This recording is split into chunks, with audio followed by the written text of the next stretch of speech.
Hi class, this is the second video in a series about power and empowerment in our readings this semester in our literature class. So, and the preparation for your final exam that's today from 2 to 4. All right, we were talking about power versus empowerment. So think about the difference between those two and how the characters that we've studied exemplify both power and empowerment. So as I was saying in the first video, usually power lies in the establishment, right? So even today. So one thing that I've been telling you all semester is in your intro and especially in your conclusion, one way to address a conclusion is to relate the literature to today, bring it up to modern times. So if you're talking about empowerment in 3 stories, and you're talking about Nora being empowered in the end, you might talk about Story of an Hour. You could talk about The Storm, about how Calixta's extramarital affair was a form of empowerment to her because women couldn't express their sexuality. You could talk about Elizabeth Cady Stanton. You know, that's one of our only nonfiction pieces. Her Declaration of Sentiments and Resolutions in 1884 was declaring that women should take back power and women should be able to go to college. Women should be able to have prestigious jobs like being doctors and lawyers and ministers and such. And if you wanted to go deeper into that idea of power, of course, you could talk about feminism and power, or the lack of power in society in the 1800s. Many of these stories happen to have been written at the end of the 20th century, which is at the end of the 19th century, which is the late 1800s. Some of them in the 20th century. So think about that. You know, you don't have to pick stories that are all written in the late 1800s. You could have stories that are from different time periods, you know. Obviously, One Friday Morning is also another good one because you have Nancy Lee, who is empowered in the beginning because she is an excellent student. She is she strives to do her best. She wins the award, but then the award is taken away from her. So that is a great story, and I love Langston Hughes is such a great writer. That's a great story for both power and empowerment because Nancy Lee in the end takes the power back, just like Nora, who takes the power back. You know, again, at least in A Doll's House, the counter argument would be that Nora is hurting her children by leaving them behind. You know, I think most of us agree that it's not a bad thing to leave a destructive marriage, right? Or someone who is overly controlling, like Torvald. On the other hand, many of you said in your research essays and your discussions of the topic that you're uncomfortable with the fact that she leaves the children behind. Well, financially, she probably has no choice unless she takes Anne-Marie, the nurse who raised her. If she could convince Anne-Marie to go with her for free and they would live in poverty, I suppose it might work, but it might be really difficult for the children.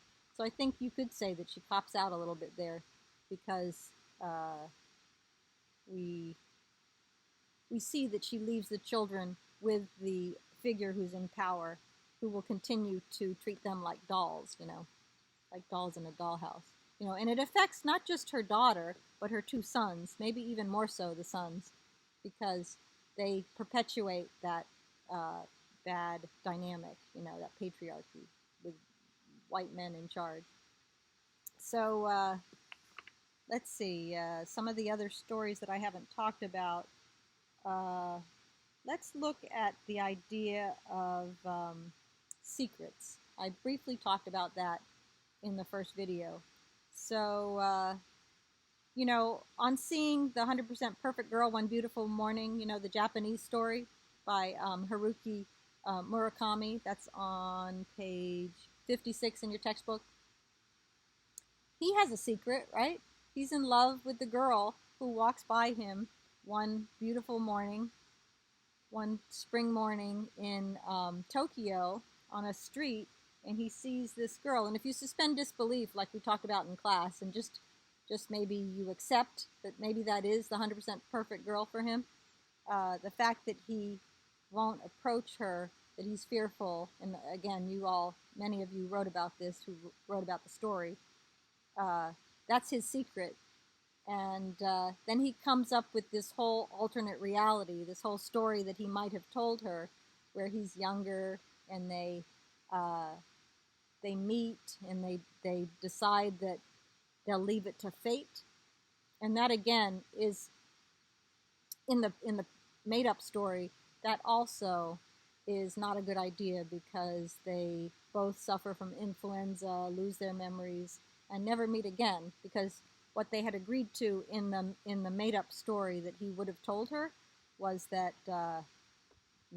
if they were meant to be together, then they would meet again in later in life. And since that doesn't happen, it proves that they should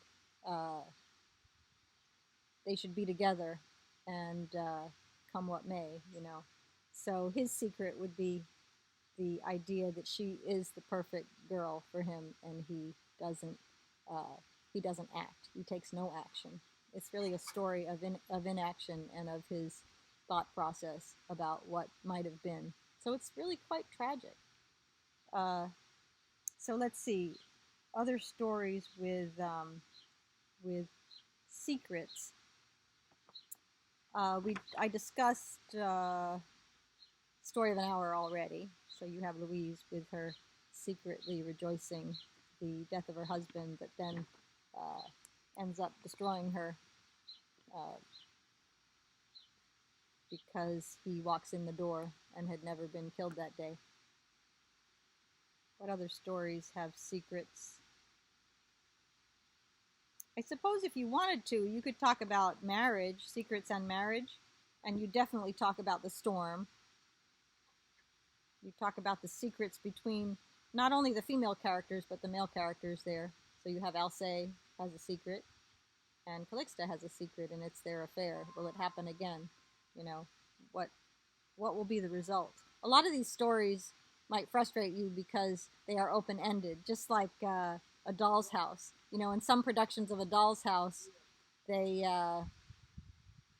much to Ibsen's dismay, they change the ending, and Nora walks out, and then a few minutes later she comes back in.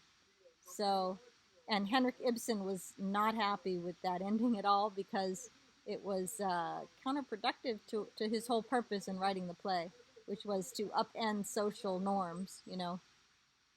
All right, so the other stories that you might discuss for secrets would be, I guess, Cat in the Rain. You could talk about how she, the American wife, has a crush on the Padrone. That's not really that much of a stretch. I don't know if Ray Bradbury, where his story fits in. The one without any real characters. It's the people have died from a atomic bomb. That one you could talk about power. If you wanted to write about that one, you definitely could talk about power in that one, because it's the power of man and women, people who create technology, people who created the atom bomb, could actually ultimately be the destruction of the human race. And that's definitely power. That would be an interesting argument. So for the rest of the day, what I want you to do is I want you to think about these stories and take some notes, reread some parts, and think about which of these readings you would like to write about. And that's how you prepare. You prepare 3 or 4 of the selections that you think that would answer some of these questions. And when you write, you want to make sure that you organize your thoughts before you start. Like I said on Blackboard, take 10 minutes to organize before you write. It'll make for a better essay. I can't stress that enough. And then make sure you have a clear thesis statement that explains your purpose, not just states a true fact, but explains the purpose of your writing. All right, so good luck, and I will. I guess I'll see you virtually at 2 o'clock.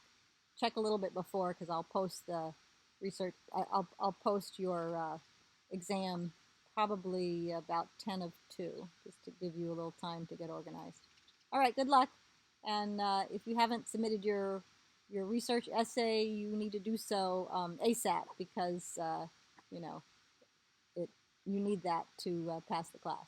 All right, good luck and take care.